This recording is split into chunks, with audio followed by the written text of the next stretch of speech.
Bismillahirrahmanirrahim. Assalamualaikum warahmatullahi wabarakatuh. Perkenalkan, nama saya Tri Bunga Astuti dan rekan saya Muhammad Fadil Hawari. Kami berasal dari kelompok 4. Baiklah, di sini kami akan membahas tentang isi dari makalah kami. Baiklah, pada video kali ini kelompok kami akan membahas tentang makalah yang berjudul Budaya Melayu.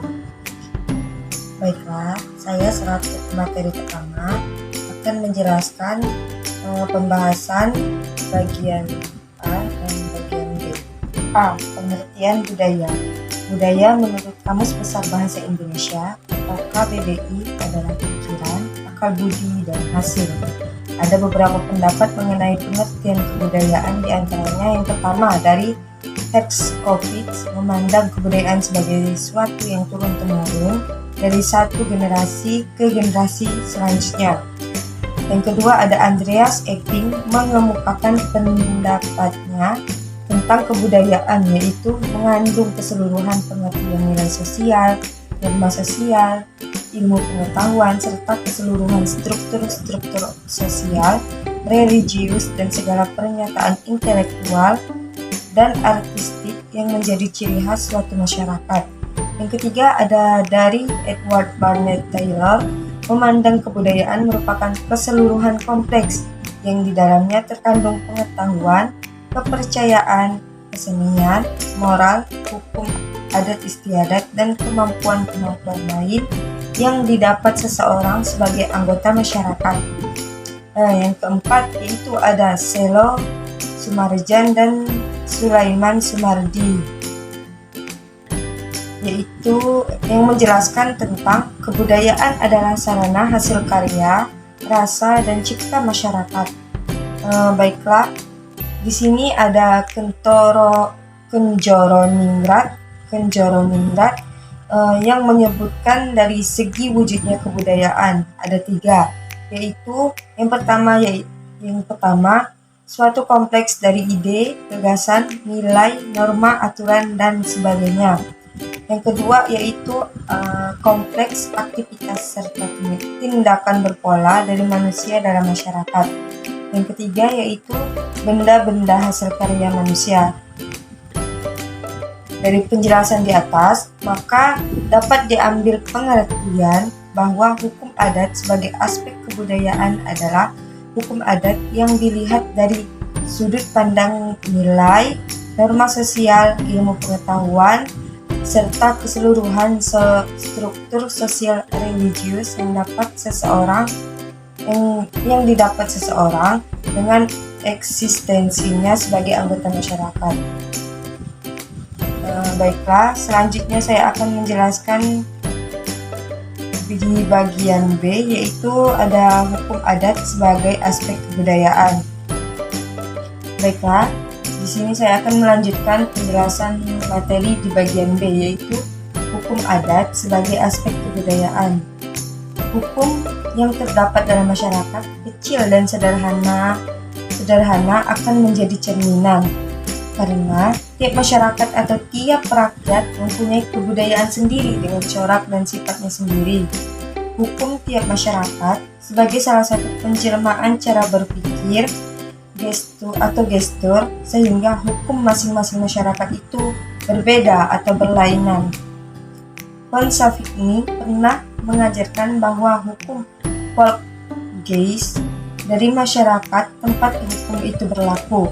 Karena Volksgeist masing-masing masyarakat berlainan atau berbeda, maka hukum masing-masing masyarakat itu tidaklah sama. Di sini juga ada di sini juga ada penjelasan dari F.D.